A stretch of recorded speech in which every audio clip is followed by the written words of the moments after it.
South Point offers all the types of entertainment you'd expect at a first-class Las Vegas resort.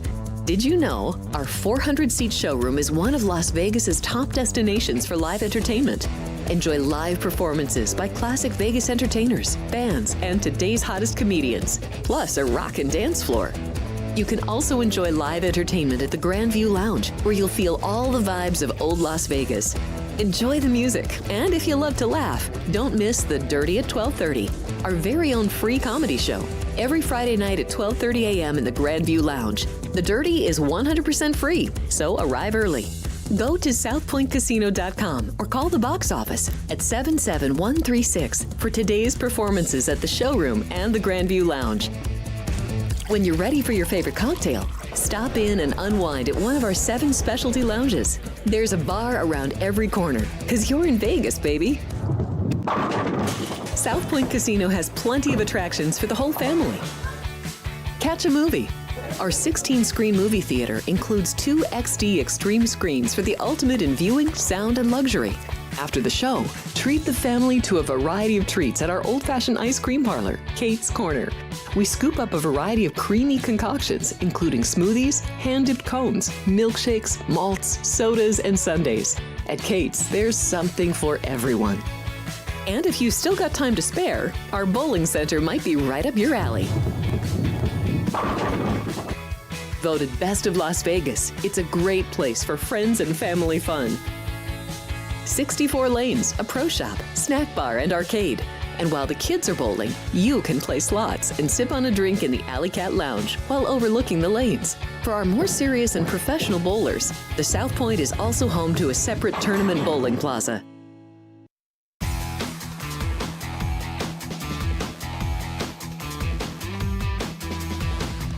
It is March. Yes, it is. Welcome in. It is Sports by the Book here on a Saturday morning. March 1. Play the music. No, we would get copyrighted if we did that. But we're thrilled. We got 2 weeks from selection. Sunday, tomorrow. We're hype. We're ready to roll here on the final full Saturday of the regular season. Again, a lot of these conference tournaments will start next week. So this is the last of the mega crazy days on a Saturday. Even though next weekend, I would argue, is a little bit more fun because you get some more important games than end of regular season tilts across the board. We're going to hear from our good friend Danny Burke at the top of the hour, 9 a.m. Pacific time, 11 a.m. his time in the city of Chicago. Let's get to it. Why don't we get going? College hoops here on a Saturday. We start in State College, Pennsylvania, 9 a.m. Out here on the West Coast, noon local time. Maryland, Penn State. Schools don't like each other. Usually a little bit more on a gridiron than the basketball court. Maryland, of course, losing in just stunning fashion on Wednesday night. Hallwell, the 60-footer for Michigan State. Maryland had completed an 8-point comeback. Looked like they were going to force overtime, and nope. Michigan State wins it on the 60-foot bomb at the buzzer in order to get the victory. Maryland in Big Ten play now with Purdue's win last night.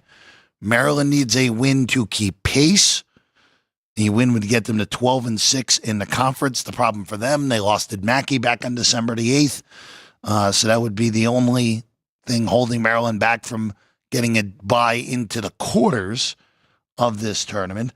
The Nittany Lions, on the other side of things, need to win their last 2 games and get help in order to make the Big Ten tournament. Again, 15 of 18 go. Northwestern got a huge win last night against Iowa, which would send Fran McCaffrey's squad currently out of the Big Ten tournament. By the way, they get to play Michigan State, so things only going to get a little bit harder for Hawkeye Iowa right out of there. 5 in this game, 155.5. Whew. Total feels a little high to start off with. Now, of course, last time out, Maryland played a grinder. No one could make a shot. was 69 possessions, and it was 58-55, so both teams. I mean, Michigan won with 0.84 points a possession, which is astronomically low for a win. So there should be some positive regression on the Maryland end of things. But, boy, that's a lot of points. Get this game played and got to get Maryland into the 80s? Realistically speaking, I mean, they can get there for sure. If this pace is fast enough, and again, you're dealing with two faster paced teams, but that feels a little steep to me. I just don't know if Penn State's going to be able to score enough in order to get us there. But so a little bit of if you get 156, which is still out there, you can look at that. I'm going to stay off of this side also. I think this is right at 5. If it goes a little higher, maybe a look at Penn State. Probably wouldn't be looking to lay 4.5 with Maryland. So stay away on that one. All right, let's go to Chapel Hill, North Carolina, taking on Miami. The Hurricanes are terrible. They've been nightmare season for Miami. Of course, Jim Larinaga steps away. Has not gotten any better since he stepped away. They're 2-15 in conference play. They are not going to the ACC tournament. A loss today 100% clinches that up. North Carolina somehow still on the bubble. I don't know how. They're not a good basketball team. Now, they win these last 2 games, and if they beat Duke, I mean, if they win out the regular season, they're going to go to the NCAA tournament because they're going to have 21, 22 wins. I don't think they're an NCAA quality tournament team personally, but we know how big brands can find their way in if they're on the bubble. Today, it's 16.5, down from 18. I'm looking at a total here. I know it's a big number, 160. The question is, will Miami score enough in this game? If they do, this game should go way over. Because Miami ain't going to get any stops. 334th in defensive efficiency, the Canes. And they're 67th on offense. They're actually okay on offense. They're just deplorable on defense. 123 points per 100 possessions on defense. That is El Stinko, as we would say. And a very scientific, right, Sean? Very scientific. I like it over. Would be a look at the over here, even at that 160. I mean, this game landing 105 to 79 makes a lot of sense here. We're going to have to put that in the pocket in the next 25 minutes, Sean. Even at 160 now on that total. All right, Clemson and Virginia. The Clemson, one of the 3 competent teams in the ACC. The 3 surefire tournament teams. Them, Duke, and Louisville, of course. Clemson takes on Virginia here today in Charlottesville. Virginia scored 83 points and beat Wake Forest earlier in the week, and what was really just a nail in the coffin to the Demon Deacons, unless if they win the ACC title in Greensboro in 2 weeks. I don't know what the heck to do with this game. Now, tempo-wise, it screams under at 132. Screams under. But Virginia's defense the last few games has not played well. Gave up 80 to Duke in 61 possessions, gave up 81 to North Carolina in 65 possessions. Even a 75 and 67 possessions isn't great. This is not a good, especially for Virginia. I mean, 142 in defense. That's horrendous for them. Usually it's the other way. Last year they were 200 in offense and put together the most pathetic NCAA tournament game performance I've ever seen. They're actually okay on offense. They're 88th. That's not terrible, efficiency-wise. I don't know. Tempo screams under, but I really don't trust this Virginia defense. Clemson could very easily score 75 in this game, and you are done in a game that's 132 if Clemson gets into the 70. If you give 175, totally done, if that happens to be the case. All right. Providence and UConn up next.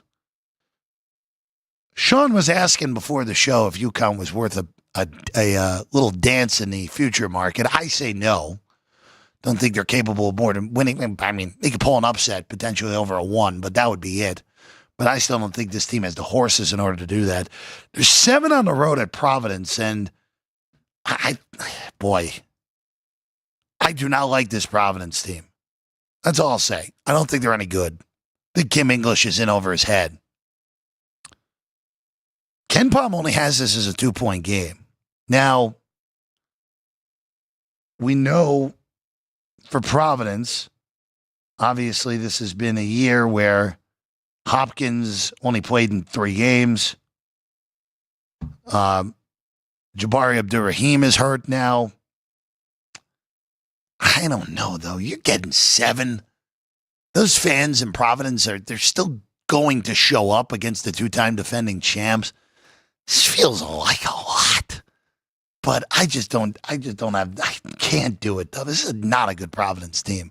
But if you wanted to take Providence, it'd be the only side I'd look at here at 7.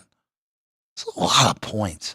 It really is a lot of points with how UConn has just really messed around in a lot of these games, especially away from home in the conference slate this year. Still have that win against Creighton, which is a really nice win a few weeks ago. But boy, it'll be Providence or nothing here in this one at 7. All right, going to, still in the Big East, Butler and Villanova. It is 7.5 now in this game. This also feels steep. Now, the one thing with Nova this year, they should have been much better with the way that they profiled on offense. They're top 20 offense, but their defense is just massively underachieved. First matchup between these teams, Nova won by 8 in Indianapolis. This kind of feels like the total should be an over game. I know it's Nova's tempo probably, which is going to be slow, but you're dealing with 2 pretty reasonable offenses. Butler's top 50 in the country. Nova's top 20. I would lean to the over here. Just a matter of getting enough possessions in this game with 144.5 on this total. It's been bet down too. Yeah, I think I like the over here. 2 overs here in this 9 a.m. card for me with this and North Carolina as the 2 overs that I like at 9 a.m. All right, let's go to Lexington next. Kentucky, Auburn, pretty good game. Pretty good. As always with Kentucky, check the injury report. Jackson Robinson is not going to play. He's out. So, again, just another game without Robinson. It's 5. Lamont Butler looks ready to go here in this game as well, so that's good news. I was looking at the total, but it's been bet up 2 points from 165 to 167. I still think you're probably okay on that over. Now, Auburn, not quite Alabama, as we know, where Alabama's just going to be playing insanely fast. Auburn plays fast. They're about 69 possessions a game. They're the best offense in the country, the top 15 defense. And this game's played at about the 76 possession mark. That's, I think 75 possessions is actually the magic number here. You get 75 possessions, I think you're good here to get over that 167. You're going to be efficient enough offensively in this game, both sides. And I don't love Kentucky's defense. That's the other problem. I'm concerned they're going to be able to how to defend Auburn and Broome in this game. I'm staying off of the side. I think that number's right. 4 or 5, whatever you add without Robinson in there, I think you're good on that one. But total, yeah, I would still go over 167. Boy, square-o here today, Sean. Totally square, 3 overs. What's going on here? All I need is some favorites, and we've gone a full Nicotero here before 9 a.m. here on the show. All right, let's go to South Carolina next. Mark it all over the Gamecocks in this one. Have taken Arkansas from a 1-point favorite to a 1-point dog here. Thero's still out for Arkansas. Now, I understand why the market is betting South Carolina. I get it. Arkansas has 2 road wins in conference play. They won at Texas, and of course, they won the Calipari Bowl at Kentucky. That's been it. South Carolina is the worst team in the SEC. It is kind of amazing, just showing how good this league is. South Carolina is the worst team in the SEC. They are 80th in KenPom. They are 80th in KenPom. That is unbelievably high for team number 16 out of 16. But I don't know. Arkansas is just so much more talented than these guys. Now, we have seen plenty of idiotic Arkansas this year. They lost at LSU.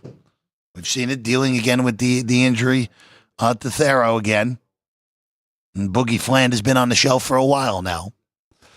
But I still think there's too much talent on this Arkansas team. I think this is an overwhelming talent difference in this one. And I do like the Hogs going against the market here in this one. Take the even money at this point. I like them at -1. Definitely like them at getting one here in this one. Just take the even money on the Hogs, even with it being not the greatest of spots to bet on Arkansas here. All right, we're going to take a quick detour to the CAA. We'll go to Williamsburg. William and Mary hosting Northeastern. Now, I feel like we've talked about William and Mary a lot more than I should have on this show this year.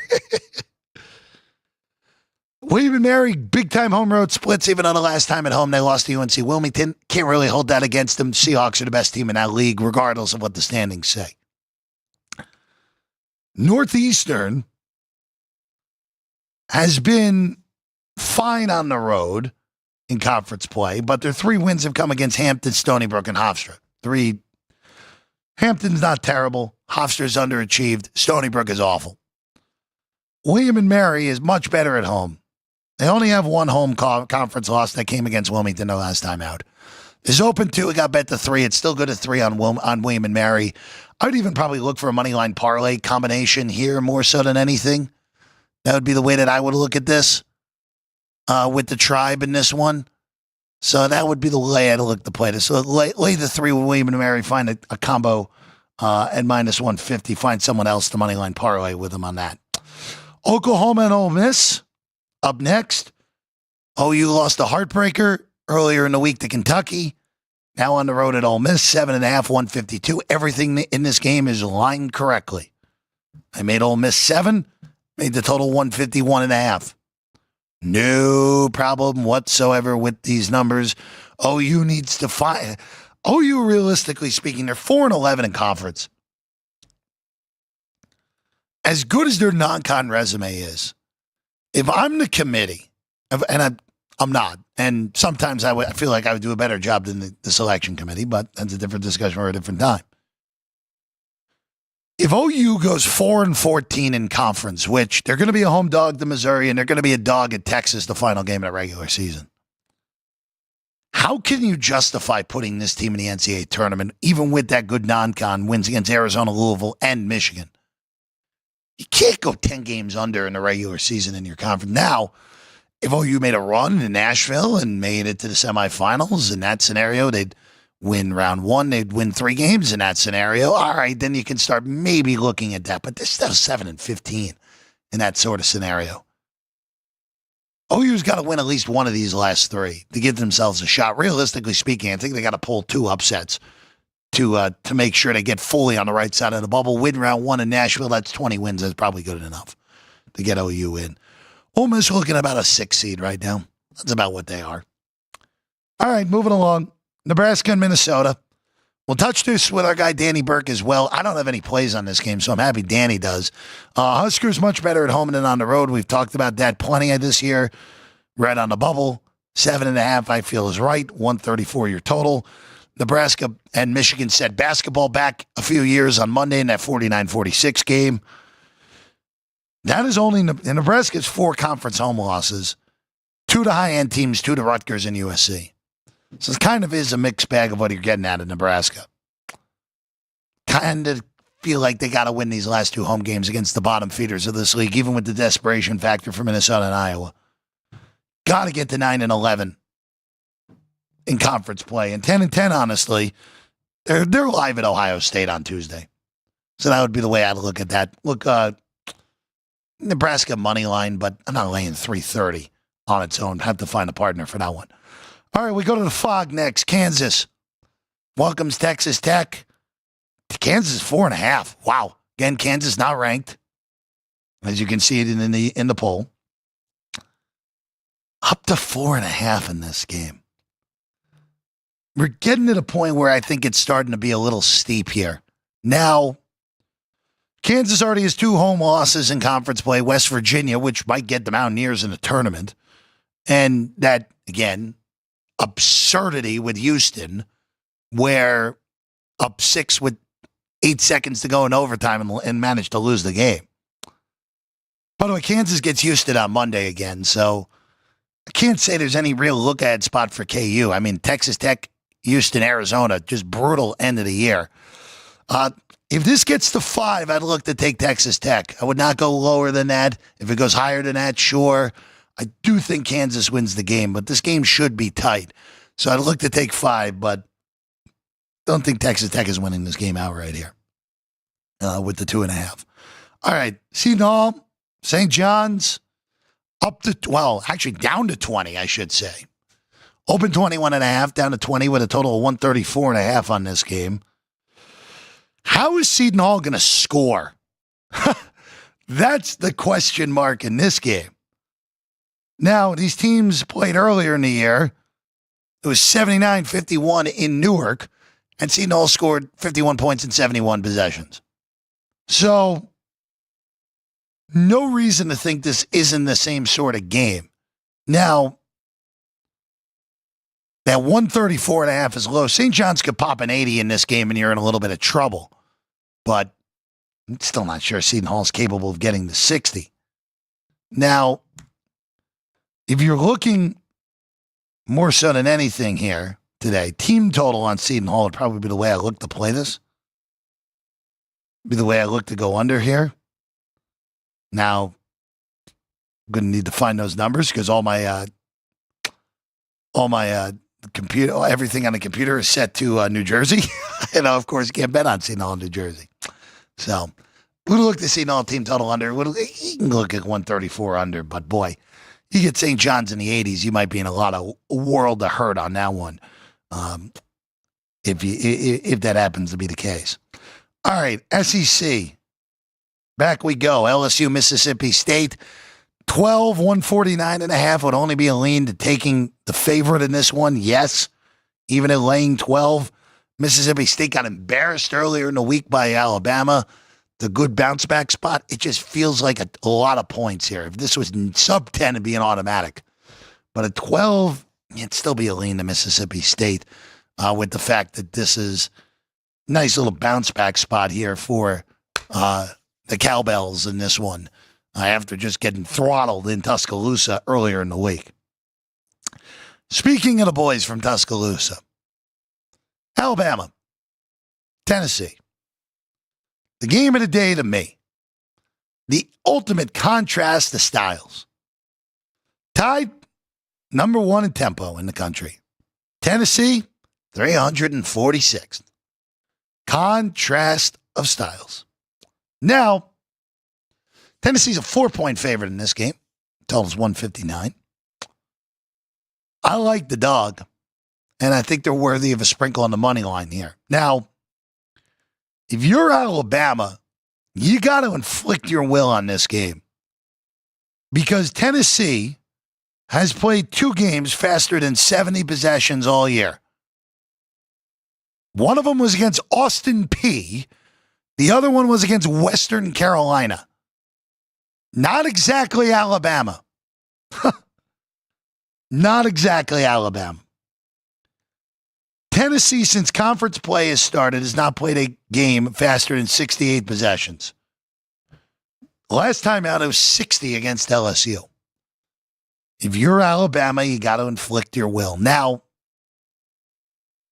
Florida is the best. Florida and Kentucky are the 2 best comps for me for how this game could get played. Now, Florida plays fast, but nowhere near as fast as Alabama. Kentucky plays faster than Florida, but not Alabama level. Tennessee's 1-3 against those teams this year. They beat Florida by 20 at home. They lost to Florida by 30 in Gainesville. Kentucky won at Knoxville, remember, at the peak of their injuries, no less, by 5, and then beat them by 11 at Rupp. Now, those were not particularly fast games, 68, 67, 64, 64. So Tennessee was able to inflict their will. I just wonder, and this is the case, and remember this for March, since we're there. These slower teams, I always get concerned when they have to speed up. It almost like their brain malfunctions when they start playing at a faster pace. We saw it a lot with the non-efficient teams at Virginia with Tony Bennett. The one that didn't have their brain break was the one that won the title. But I would be very concerned even at home, that this pace ends up being Alabama's tempo. I mean, even like 159 is insanely low for Bama, but for a Tennessee total, that's absurdly high. So I like the Tide. I don't know if I'm willing to go over 159, but I do like the Tide. You can money line and plus 150. I think that's a good way to go about things here in that one. All right, Loyola and St. Louis. Real quick on this one. Out of the SEC, and we go to the Mountain West, the Missouri Valley. Jeez. Mountain West. Brains on San Diego State already. I like Loyola. I know Loyola is a little bit different of a road team than home team, but they're just playing some really good ball right now. 5 in a row. They beat St. Louis by 9 in Chicago. I think they match up well with the Billikens. So we'll take Loyola. You can take them outright, too, if you want, plus 135 on the money line for that one. Central Florida, TCU, these numbers are all right here, 3.5. Now 3. Well, now back to 3.5 on this game now. At 3, I would lay it with TCU. At 3.5, I'd stay off. Central Florida's really gone in the toilet recently. A team that I actually thought had some potential to actually be pretty reasonable in the Big 12. They had a big win against Texas Tech in Lubbock to kick off conference play, and since then they're 3-10. And they beat this TCU team. So home revenge for TCU in this one. Would lay 3. Wouldn't go much higher than that on the Horned Frogs.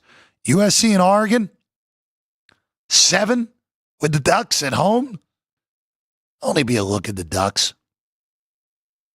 USC, though, has desperation factor because if they lose out, they're probably going to miss the Big Ten tournament. Now they get Washington in the middle of the week. They should be able to win that game. But 7 feels right. 152.5 might be a good over.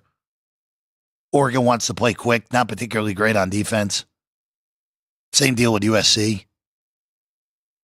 Be a look to the over, potentially in that one. Creighton and Xavier. I skip Utah State and Colorado State. We got to start there because Joey B may be watching. The Rams are 2 at home, and I'll tell you, I'm disappointed because I was hoping this game was going to come pick, and I was going to be all over the Rams in this game. Now, open 1.5, went to 2.5, now 2. I like the Rams to win this game. I'd rather have laid $1.35 than the other way here on this one. But, Colorado State kind of just flying under the radar. They're actually a pretty reasonable team. Nico Benfeld, good coach. Consistent on both sides of the rock. I would look to lay the money line on Colorado State. That would be the way I look to play that. So $1.35 on that one. All right, we're going to take a few minute break. When we get back, we'll check in with our good friend Danny Burke. College hoops, some NBA props, and who knows what other debauchery we'll get into with DB when we get back. Sports by the Book here at the South Point studio.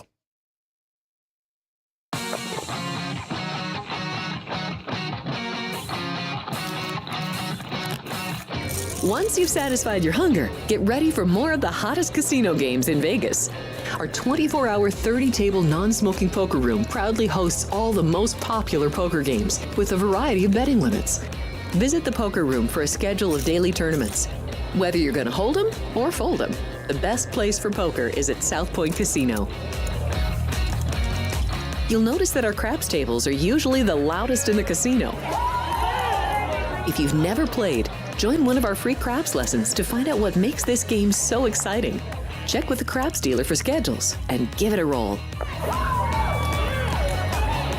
Bingo is also an exciting way to spend your time. We offer 7 sessions of bingo every day. Bingo! And each session includes a cash ball jackpot, 12 bingo games, a progressive double action game, and a $10,000 bonus coverall. Electronic units are available. If you haven't played bingo with us, give it a try today. Guests can also get in on the action at our one-of-a-kind race and sports books. 2 separate rooms designed to maximize your experience and comfort. Our sports book, with over 400 seats, puts you right in the middle of the action, 24 hours a day. The friendly ticket writers are happy to help, and it's conveniently located next to the famous Del Mar Deli, where you'll find supersized portions of delicious deli items like roast beef, pastrami, and Reuben sandwiches, or soups, salads, and pizza, plus spectacular desserts fit for a king. And right next door is the race book, over 150 seats, each with its own TV screen.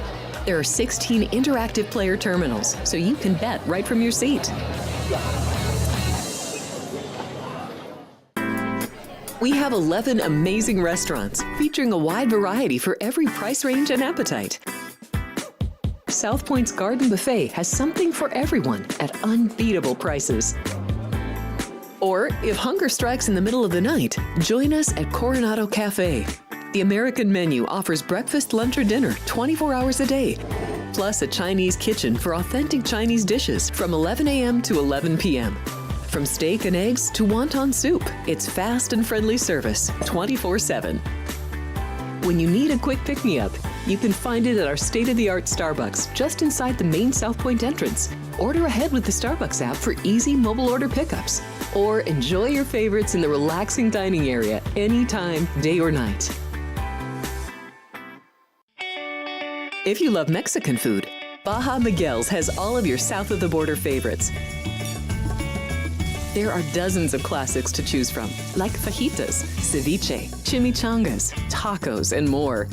And for spirit lovers, Baja's colorful non-smoking tequila bar is right outside.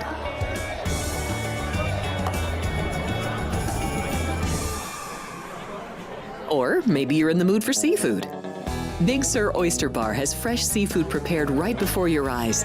Savor freshly shucked oysters, crab legs jambalaya, shrimp and lobster. Beers on tap and a selection of fine wines are perfect to pair with your seafood favorite. Whether lunch or dinner, you'll love this fun atmosphere, located just off the casino floor. Ready to shake things up? Step back in time and treat yourself to one of the oldest restaurant chains in the country. Steak and Shake, famous for original mouth-watering steak burgers and hand-dipped milkshakes in a variety of flavors. For some old-fashioned fun, try Steak and Shake.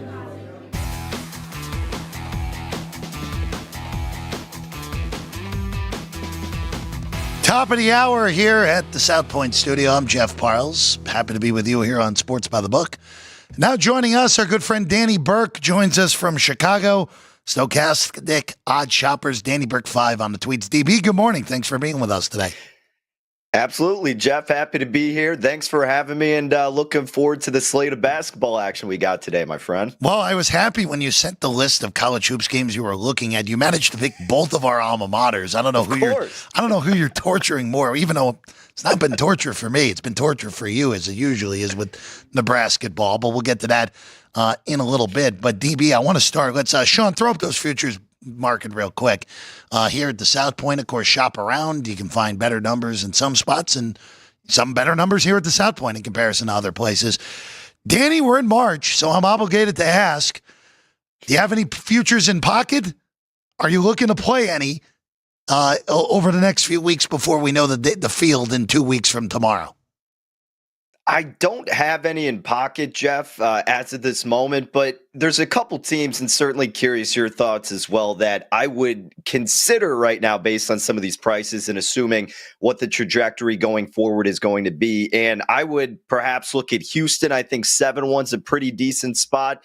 I think Alabama at 12-1, the fact you're getting double digits on the Crimson Tide is a decent look as well. And it's not that I'm necessarily enamored with these teams and think it's the end-all be-all with each of them and that they have the best path, but based on the price you have now and realistically where they'll be set up, I think once we get to that point and after the first couple rounds, naturally you won't have those prices. And these are two teams that can kill you both ways, especially like the tempo with both of these squads, and think that's going to suit them well throughout the tournament. So those would be the teams that stand out the most to me, a little bit more so even with Houston. In years past, I've not loved getting involved with Houston, always a bit overrated when it comes into March, but I really like the squad they've assembled this year, Jeff. And again, I think at 7-1 or around there, I think it's a pretty good price. So it's funny. This was a conversation yesterday with Chris and Vinny on my end with the afternoon show. I feel like Houston's kind of slid under the radar from a national championship perspective this year. Right. Chris disagreed with me on it because I think more so just they've been rated so high all year. But it always is the case, and you just mentioned through it, where lack of go-to scorer, lack of shoot, like the offense always got in the way one way or another. They're one of the about 5 best three-point shooting teams in the country this year. So it's a lot different with them. I think they're the best equipped to beat Auburn. They also saw Auburn, remember, in the game where we had the fisticuffs on the Auburn plane going into that game, if you remember, all the way back in November. But Houston, I'm with you there. Bama 12-1's a good price, but we've kind of seen in their recent losses how they can lose in March. Either their defense fails them or they don't make shots. And either of those scenarios are in play, of course, having to win 6 straight games against high-end competition, Danny. Yeah, again, Alabama more is just from a pure price perspective from me and the potential that they have. And with Houston, like you said, too, I mean, I guess the side of that coin is, based on the numbers and what we've been accustomed to with Houston, they're not necessarily getting overlooked. Maybe anecdotally speaking, it just seems like from that national media perspective that maybe they're being neglected just a little bit, right? And I think this team is very well purposed for this tournament. And again, they're just really good at limiting the turnovers and causing it on the other end, just incredibly efficient all throughout. And I know the advanced analytics likes them a lot. And again, just based on where that number is, where they're realistically going to end up, you're going to be sitting on a better number, even obviously not considering what you could have got earlier in the year. If we're talking about right now, still think it would be worth a little bit of pizza money if you're just trying to get involved with one of those chalkier plays. Yeah, I tend to agree on that. Down the board, said my 11 earlier in the week. That tweet's still up. Only Maryland fans were mad at me, which was surprising, which was good. But those 11 had my Jeff Parles on the tweets for the 11, and I think have a chance of winning this whole thing. Danny, before we get into your actual games, of course, Maryland and Penn State already underway, but I want to at least go to Auburn and Kentucky first. I know you don't have a play on this game, but number one in action here. Auburn's 5, injuries on the Kentucky side, Danny, but from what you've seen from Auburn, you have them as the rightful favorite like everyone seems to have, correct? Yeah, for sure. I'm talking for futures, not for today's game. I'm sorry. Oh, okay. Yeah. Right. No, yeah. From the futures perspective, of course. I mean, Auburn, without a doubt, just the top team. And again, when we're looking at it from that angle of if you want to bet them again, you talk about a team like Houston and you could argue, there's maybe not as much value, but with Auburn, it's just not really as tempting, based on just being the chalk heading into it. And me then wanting to extend to take a flyer on them heading into this tournament where we do see chalk falter a lot. And I just think they're priced appropriately right now from that perspective, Jeff. And obviously this game's going to be a big indication of what's to come. And they've been tested obviously several times throughout this year. And this is just going to be some more fuel to the fire. But I think where they're priced, where we're expecting them to head, it's just all set accordingly. So I don't really see an edge or value necessarily, and more so just curious with backing them on a game-to-game basis later in the tournament to where their backs may be up against the wall, not necessarily as the big favorite in the first few rounds, but once they get into the depths. Otherwise, not necessarily eager to get involved with them from the long shot perspective. I think I'll be a bit more comfortable seeing them go deep and, risking a few bucks to see what kind of matchup they have. Again, it's nothing crazy that I feel that way. I mean, look, again, best team in the country. It's pretty evident, but just not something that I'm that ambitious to wanting to spend on. Can't really, again, at 3-1, it is super, super short at this point. All right, Danny, Nebraska ball time. I mentioned this earlier. I have nothing on this game. I thought the price was right. Nebraska's been inconsistent, better at home, but inconsistent. Minnesota needs to win games in order to even make the Big Ten tournament. 7.5 with Nebraska ball here. 134 your total on this one. Yeah, look, I always just have to release a sigh or chuckle a little bit when talking about this team and Nebraska athletics in general, as you very well know. But this team is just insanely frustrating. I mean, you go from the losing streak of the 6-game losing streak. it was that overtime loss at Iowa that sparked it all. And then you're thinking as a fan, all right, their season's over. And then they get some impressive wins and they bring you right back in just to get you joyful, just to lose some much needed games like Maryland at home. I know they're battling a flu, but still that's one you got to have. Michigan, they fought till the end. I didn't really have too much confidence in them despite it virtually being a pick 'em, but that's just a spot where, again, Nebraska absolutely needed it, and they falter, and it happens so often. And you look at this spot, and the old cliche, look, if it's a must-win game, you must not be very good. I'm a little scared in the direction of laying 7.5, 8 points with Nebraska. And a lot of people who I check in on a lot with their college hoops expertise, they seem to be bullish on the Huskers. But again, I'm a bit more timid just seeing this story play out several times. I don't know if Nebraska is going to do enough from beyond the arc. That's what scares me. Can they get the three ball going? More importantly, can they get it going early? Because this hasn't been a team that has won a lot of games in comfortable fashion. I mean, they're always making it more difficult on themselves. I think it's going to be kind of a game where both of these teams are beating each other up, slower, lower scoring. I would rather get involved with it. I haven't done anything, but obviously I'm always, excited to talk about my alma mater, not necessarily excited to bet them. My stronger lean would be on the under in this spot, thinking it is going to be one of those kind of gruesome watches, Jeff. And then it just seems like, again, the expectation is that because they need to win out here, that they should win comfortably against a middling team, but that doesn't necessarily equate here. So I think the number is set perfectly fine. If you're giving it me, around that 5.5 mark instead of about 7.5, 8, we'd obviously be having a much different conversation. That's why it is where it is and why I'm not betting it. So Nebraska's more so been a candidate for an in-game spot to bet if you want to get involved with them. I don't think you need to rush and try to lay that higher number to where inevitably in this, what I project to be a lower scoring game, is probably going to be close for a while in this matchup. Danny, the other alma mater involved on this show right now, Mizzou's in Nashville to take on Vandy. This tricky spot for everyone involved in this game. Going to Memorial Gymnasium is always a little bit crazy. And Vanderbilt just won on the road at College Station. So a little bit of a weirdo spot thing going on. I have no play on this game. I thought this is the classic pass on this one. I think it's right that Mizzou's a small road favorite, total 158. What do you like here in Nashville here today? Yeah, I had to get some action on your alma mater, of course, and I did take them, Jeff. I'm riding the Tigers. What could go wrong, baby? You got me on your team. I mean, what more could you ask for here?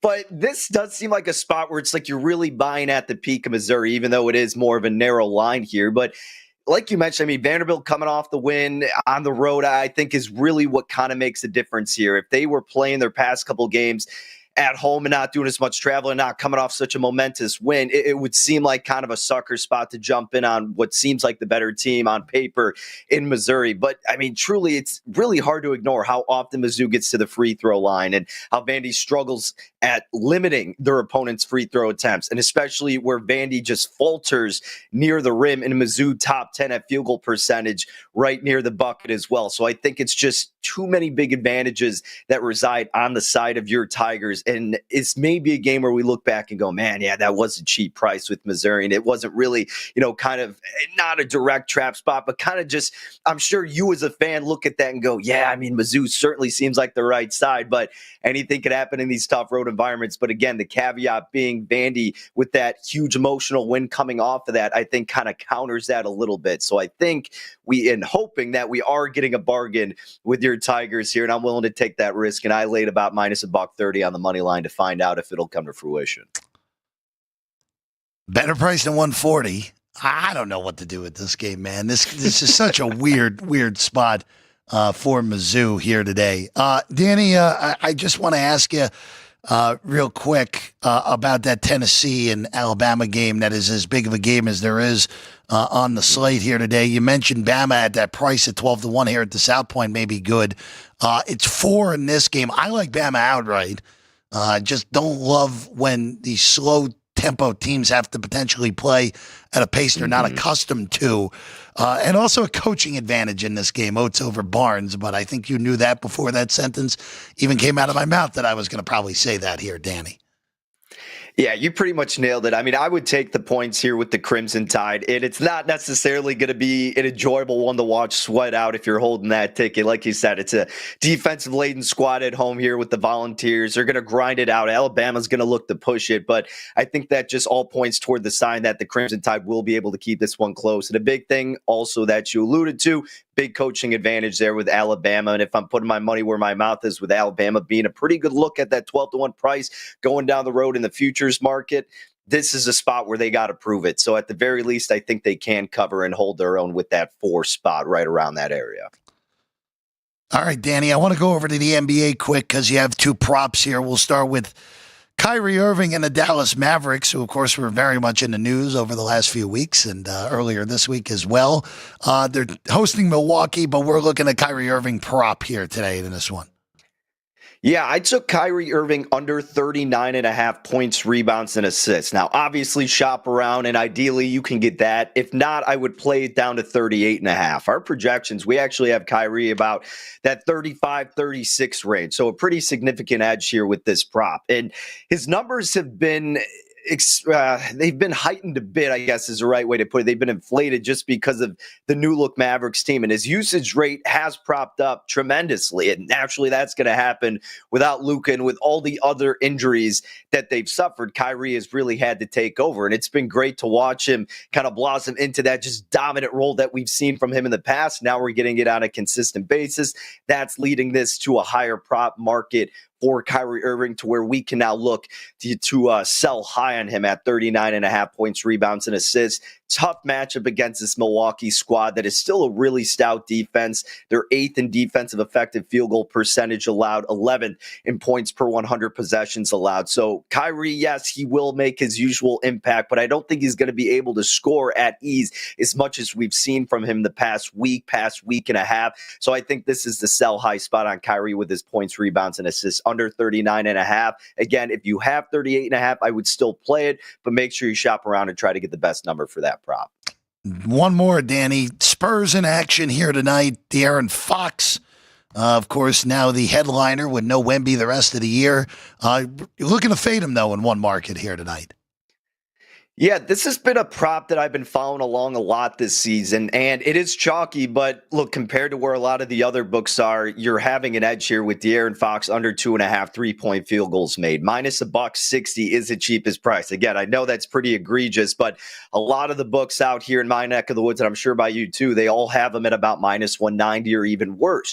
And for De'Aaron Fox, he's a guy who lives in that mid-range territory. That's where about 40% of his shots are coming from. Now, you're going up against a Grizzlies defense that is incredibly respectable this season. That's really their identity, Jeff. I mean, it's not going to help them in the postseason, but from a game-to-game standpoint in the regular season, it's good from our betting perspective. And particularly defending the 3-ball, they rank 6th in opponent 3-point field goal percentage. So not only is Fox not really living and dying from the 3-ball in the first place, but if he's taking shots there, it's going to be really hard looks to come by because Memphis does such a good job at defending beyond the arc. So I like De'Aaron Fox under 2.5, even though it's a chalky price. The rest of the market is soaring above it, and this is really a tough spot for him to imagine him getting to that 3-3-pointer spot. So give me the under 2.5 for De'Aaron Fox. Danny, I got one last one for you that doesn't have to do with any of the bets, but just futures-wise in the NBA. I've been looking hard the last few days of making the trip to Arizona and just taking the exacta on it being Oklahoma City versus Boston. Last night, notwithstanding whatever the heck that was after it was 25-3, Cleveland comes all the way back and win. But Danny, I understand. Look, regular season ball is so much different than postseason ball. We know this. I just have a hard time seeing Cleveland beating Boston in a 7-game series when it matters most. And I don't see anyone in the West beating Oklahoma City in a 7-game series. Do you think plus 190 is a reasonable price for that exacta, or is that still too short to bite on here, Danny? It's tough. I mean, plus 190 is a pretty brutal price in the grand scheme of things when you're talking about an exacta. But I completely agree with you. I mean, again, it doesn't make for entertaining content, but those are the 2 best teams right now. I have no doubt that Boston is going to find a way to get through the East. I think it's a little bit more difficult conversation in the West, albeit, again, I still believe the Thunder are going to find themselves there. But In the Eastern Conference, I'm right there with you, Jeff. I mean, you can do whatever you want throughout the regular season if you're Cleveland or if you're New York or Milwaukee, but we know the depth that Boston has, and I don't think they're going to be a team, and I've come on the show and said this in the past, I don't think they're going to be a team that suffers the championship hangover. I mean, Jaylen Brown and Jason Tatum, they just have all this pent-up motivation, it seems like, from the Olympics fiasco to everything else that's being said about them, and they're not really just content, it seems like, and you see that play out on a game-to-game basis. And you have guys like a Derek White who could come alive, Peyton Pritchard off the bench who can hit some triples. They are built perfectly to run through the Eastern Conference. Again, the Cavs can do whatever the hell they want throughout the regular season. They don't have the depth outside of that starting five. New York, I'd have a little bit more interest on overcoming Boston as opposed to Cleveland based on the price more so, and a little bit more depth in coaching that I like on New York. And then when you look at the West, the Oklahoma City Thunder are set up perfectly because they went through their trials and tribulations and the adversity throughout the postseason as a youthful top team last year. Now they're built up and ready for this. Seldom do you see an NBA team just come out of nowhere and win it, even when you bring together the large pieces like the big three down in Miami. It took them a little bit to win it. And you have that with these teams that are built up from the core, right? You got to get chiseled with that adversity and have that experience to prepare yourself to get through the conference. Oklahoma City has finally done that. So they are the rightful favorite. Completely agree with you. The only other angle that I would maybe consider, and I hate saying it because, Kawhi's not the same guy, but man, if he was close, I think the Clippers would really be an intriguing option there, wow. Jeff. Outside of them, my preseason bet was the Nuggets. I got them at like 11-1, 12-1. You get a better price on them now. I'm just upset with Denver that they really didn't make any acquisitions near the trade deadline to add to their depth. I liked the addition, actually, of Russell Westbrook before the year. Hated that they didn't do much afterwards. But, Jokic, at the end of the day, arguably the best player in the league, so you can never count them out. But, yeah, I mean, their lack of depth is kind of disappointing, too. So it'll be harder for the Western Conference for the Thunder, but again, they are the best team and will probably find the way to do it. Man, I was not expecting the Clippers there. That was, because obviously everyone talking Lakers. Lakers are playing great basketball right now. They beat the Clippers last night also. But it really is like you just outlined it all. It's just so hard to see someone beating OKC. Injury notwithstanding, right. Of course. Like if SGA gets hurt, then all bets are off, obviously. Yeah, I mean, like the Clippers, their roster is good, but again, it's like, what are you going to get out of Kawhi? It's the Clippers, really Danny. To see what Harden's been able to do, but you just can't really rely on him is the scary part about it. It's the Clippers, man. It's the Clippers. It's just some teams, when it's going to inevitably happen. So, all right. He's Danny Burke, Stochastic Odd Shopper, Danny Burke 5 on the tweets. DB, pleasure, man. We'll catch up again soon. Sounds like a plan, Jeff. Take care. Absolutely. Danny Burke, everyone. All right, let's get some more college hoops games before we get out of here. Let's go to Cincinnati for Xavier and Creighton. 2.5-point favorites. The X-Men favored at home in this one, and I think this is a classic case of wrong team favored in this. Now, first matchup between these teams, Creighton won by 9. This also probably is a good over as well. That first game was 86-77. And this game is totaled only 149.5. Yeah, I like the over 2 in this one as well. Both of these teams play fast. This feels like a game that should be played in the 150s or faster, I should say. Good offenses. Yeah, I like this over, and I would lean to Creighton as the wrong team favorite in this game with it at 149.5 and Creighton as a plus 125 underdog here in this one. All right. Moving along, keeping it in with the Cincinnati team, the other side of that backyard brawl rivalry, Cincy on the road at Houston. So a lot of bettors I respect took Cincy at 14.5, 14 in this game. Sleepy spot for Houston, clinched at least a share of the Big 12 title. They get Kansas on Monday. A little bit of a sleepy spot, but my big concern in this game is that Cincinnati's not going to be able to score. Now, this total's hilariously low. It's 125, which I actually agree with. Cincinnati defense first. We know Houston's going to want to slow it the heck down. Excuse me. But I would very much stay off of this game. I get the angle on the Bearcats. I get why people like the under as well, but boy, very low total. Very, very low total. I would be very cautious here on this one. All right, let's go to Palo Alto next. Stanford and SMU. SMU trying to stay alive on the bubble. I don't think they should be there. I would just say this.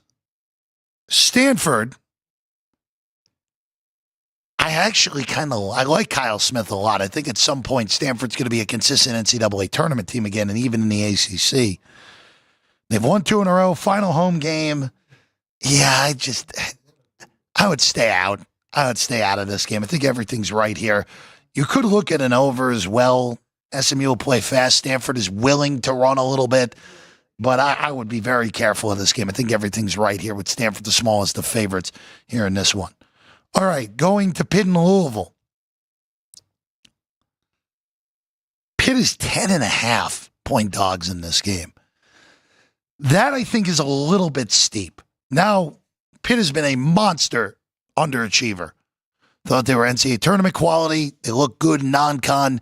Huge underachiever in conference play. Louisville is in the midst of one of the most ridiculous one-year turnarounds you're ever going to see.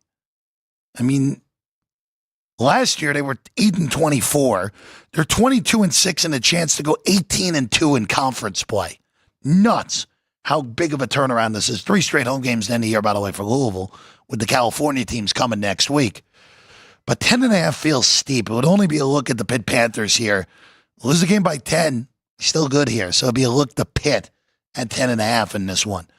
Indiana and Washington, desperate spot for the Huskies. They need to win as many games as possible in order to even sneak in the back door of the Big Ten tournament. And the market is betting Washington here from 2-1. 145. Indiana's royally inconsistent, as we know. They're on the bubble completely at this point. I think they probably should be left out, but we'll see how that all plays out with everything on the bubble. Total's been bet down 3 points from 148 to 145 in this game. Can't really argue with that, but it would be a look, if anything, just to lay a short money line with the Hoosiers. But boy, it is hard to trust them, even against the worst team in the Big Ten on the road here in this one. Duke is over 3 touchdowns against Florida State, even though the market has bet the Noles. Initial move from 24 to 20 or 23 to 24, now down to 22. Total hasn't moved at all. I can't bet this game. In theory, this should be too many points for a Florida State team that isn't a complete pushover. They aren't good, but they're not a complete horrible team. But Duke is just vaporizing everyone in the ACC. So very careful here, even taking a boatload of points, especially at the worst of it right now with Florida State. By the way, Mizzou and Vandy, all my thoughts I said with Danny. Danny's on Mizzou. I'm staying out of it. I think the number's about right with Mizzou, a small favorite here in this one. Tough spot, though, for the Tigers here in this one. Bubblicious game next with Texas and Georgia. Georgia coming off a monster win against Florida. Texas just, again, it seems like Rodney Terry's a good guy. He should not be coaching Texas. He just shouldn't be. He only got the job because they had to force Beard out because of the off the court stuff. They lose to South Carolina. They lose to Arkansas in overtime. They've lost 5 of 6. Their only wins against a battered, injured Kentucky team. Boy, 5 feels like a lot, but it's very hard to bet on Georgia after that unbelievable effort, especially shooting the ball against their biggest rival in that win against Florida earlier in the week. It'll be a stay off, even though I really don't trust either of these teams. All right, going to Marquette and Georgetown. I think it's too many points here. But, again, Georgetown just got in the number the other day against UConn. Just got in there. But 8.5 at home, be a lean to Georgetown. Not strong, but it'll be a lean to the Hoyas here at 8.5. Baylor and Oklahoma State. I don't have a play on this game, but I want to bring up Baylor here for a second, who is 16-12. They have a game against Houston. They're probably going to lose left on the board. So they lose. Even if they win today, beat TCU like they should in Fort Worth, even though they lost to TCU earlier in the year in Waco. You have 14 losses on the ledger. I mean, they're talented like a 4 or a 5 seed. They're probably looking at a 10 at this rate. Really surprising how badly they've underachieved. Usually Scott Drew, when he has the high-end talent, wins a lot of regular season games. Other than his title team loses earlier than they should. But boy, I'm a little stunned at how big of an underachiever this Baylor team has ended up being so far this year. All right, A&M in Florida up next. So I saw some 10s last night. Never here at the South Point, but at other shops. Open 9.5, got down to 8.5, now 9. I'm just concerned that A&M's a lead balloon at this point. Like when you're built, and we talked about this with Chris and Vinny yesterday. When you're built with such a horrible offense, look, they're 53rd offensive efficiency in the country. I mean, it's not bad. But then when you dig deeper, 312th in effective field goal percentage, 243rd in turnover percentage, 325th in three-point shooting, 269th in two-point shooting, 266th in free throw percentage in the country. There's 366 teams, by the way. They're third worst in getting their shots blocked. Now, they're the best offensive rebounding team in the country by margin. They rebound almost 42% of their misses. But against a team like Florida that's great on defense and super efficient on offense, how do you stay in this game? Now, I don't love laying this many points, especially when you got a team that's got a great defense that could slow Florida's O down. But Florida's coming off a really surprising loss earlier in the week. It'll only be a look to the Gators, even at that big bloated number of 9. I think A&M's a lead balloon at this point. They'll beat the team they're supposed to in round 1 of the NCAA tournament, but a team that looked like they could get a 2 seed a few weeks ago, wouldn't be surprised if they're done before we even hit the second weekend at this rate. Oh, good game at Hilton next. Iowa State welcomes Arizona. Of course, these teams met in Tucson earlier in this year. That was the Caleb Love game where he hit the 65-footer to forced overtime, and Arizona dominated the OT. All eyes on this game are on Keyshawn Gilbert's muscle strain. If Keyshawn Gilbert's able to go, I'd stay the heck away. If Gilbert is not able to go, I would be on Arizona in this game. Without Gilbert, all right, they stayed in the game against Houston, but then they lost to a really mediocre Oklahoma State team last game.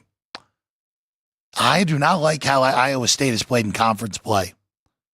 They really only have 2 premium wins in conference play, and one of them was the Lubbock game in Texas Tech. Not as good as they showed. We have not seen that non-con Iowa State team at all since that win against Kansas on January 15th. It's been a while since we've seen that high-end team that we saw all through non-con. Just not the same team. And for Arizona, look, we talked about it with the Cats. They looked like 5-6. Maybe Tommy Lloyd's going to miss the tournament with all this talent. Really good stabilizing of the ship. Are they a tournament championship threat? No, I don't think so. Are they a team capable of making a second weekend? Oh, absolutely. They have more than enough talent to do that, for sure. All right, St. Mary's and Oregon State next. Senior night for St. Mary's has already locked up the number 1 seed in the WCC tournament here in Las Vegas. 11.5 behind us. There was some 12.5 earlier. There's some 12 in the market. I would look at taking 12 with Oregon State, who is still playing for seeding in the WCC tournament. First matchup between these teams was a 57-possession slog that St. Mary's won in Corvallis.